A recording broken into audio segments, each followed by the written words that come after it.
जगन्नाथ मंदिर एक ऐसा धर्म स्थल जिससे सिर्फ भारत ही नहीं पूरी दुनिया के लोग वाकिफ हैं। ओडिशा में स्थित इस मंदिर को प्राचीन समय से ही स्वर्ग माना जाता है। लेकिन क्या आपको पता है कि इसका निर्माण कैसे किया गया था या इस मंदिर के चमत्कार क्या क्या हैं? अगर नहीं तो आइए जानते हैं। मंदिर का निर्माण गंग वंश के प्रसिद्ध राजा अनंत वर्मन चोडगंग ने 12वीं शताब्दी में करवाया था। पौराणिक कथाओं के अनुसार राजा को एक बार सपने में भगवान जगन्नाथ के दर्शन हुए थे और सपने में राजा से गुफा को ढूंढकर मूर्ति को स्थापित करने को कहा था।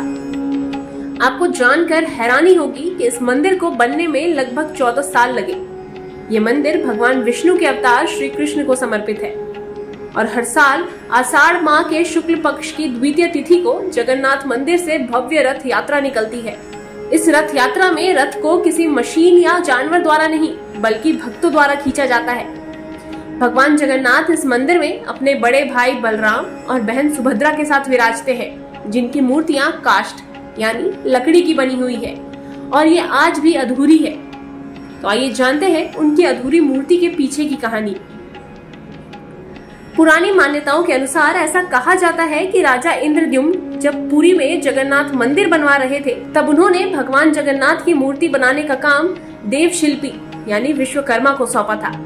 मूर्ति बनाने से पहले विश्वकर्मा जी ने राजा इंद्रद्युम्न के सामने शर्त रखी कि वे दरवाजा बंद करके मूर्ति बनाएंगे और जब तक मूर्तियां बन नहीं जाती तब तक कोई अंदर नहीं आएगा।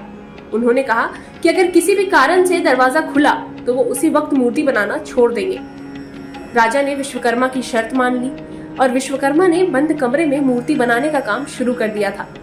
राजा रोज दरवाजे के बाहर खड़े होकर मूर्ति बनने की आवाज सुनते थे। फिर एक दिन आवाज आनी बंद हो गई तो राजा को लगा कि मूर्तियां बनकर तैयार हो गई है, तो राजा ने दरवाजा खोल दिया। इससे नाराज होकर विश्वकर्मा अंतर ध्यान हो गए और कृष्ण, बलदेव और सुभद्रा की मूर्ति अधूरी ही रह गई। तब से लेकर आज तक इन मूर्तियों को इसी रूप में पूजा जाता है। ये तो थी इस मंदिर के पीछे की कहानी, लेकिन इस मंदिर में कुछ ऐसे भी रहस्य हैं जिसका पता आज तक वैज्ञानिक भी नहीं लगा पाए। कहा जाता है कि इस मंदिर के ऊपर कोई भी पक्षी या विमान नहीं उड़ पाता। बताया जाता है कि इस मंदिर में भक्तों के लिए बनने वाला प्रसाद कभी कम नहीं पड़ता। फिर चाहे आने वाले भक्तों की संख्या 2 लाख हो या 20 लाख, प्रसाद न कम पड़ता है न बर्बाद होता है। जगन्नाथ मंदिर के शिखर पर स्थित झंडा हमेशा हवा की विपरीत दिशा में लहराता है। ऐसा माना जाता है कि मंदिर के ऊपर लगे सुदर्शन चक्र को आप किसी भी जगह से देखेंगे तो आपको ये हर जगह से वैसा ही दिखेगा, जैसे इसे हर दिशा से एक जैसा दिखने के लिए ही डिजाइन किया गया हो। साथ ही आपको बता दें कि इस मंदिर के 4 द्वार हैं और सिंह द्वारम मंदिर का मेन एंट्रेंस है। तो जब आप इस दरवाजे से एंटर करेंगे तो आपको समुद्र की लहरों की आवाज क्लियरली सुनाई देगी, लेकिन सिंह द्वारम से मंदिर के अंदर पहला कदम रखते ही आपको समुद्र की लहरों का शोर बिल्कुल भी सुनाई नहीं देगा। वहीं मंदिर के प्रसाद पकाने के तरीके की बात करें तो ठीक 7 बर्तन एक दूसरे पर चढ़ाए गए बर्तन की तरह यूज किए जाते हैं और लकड़ी को जला के प्रसाद पकाया जाता है। और स्ट्रेंज बात तो ये है कि ऊपर वाले बर्तन का प्रसाद पहले पकता है और उसके बाद धीरे धीरे नीचे के बर्तन का प्रसाद पकता जाता है।